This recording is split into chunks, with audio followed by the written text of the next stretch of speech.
prvem polčasu se nikakor nismo uspeli odlepiti.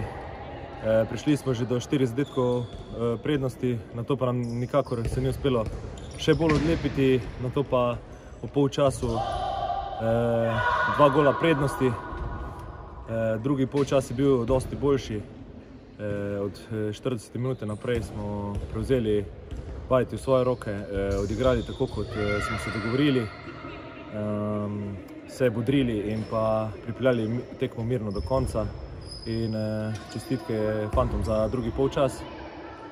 Zdaj pa naprej priprave na naslednjo tekmo, ki bo spet težko gostovanje v Ormožu. Če bomo pravi, če se bomo držali tistih stvari, ki se jih dogovorimo, pa mislim, da ne bo večjih problemov.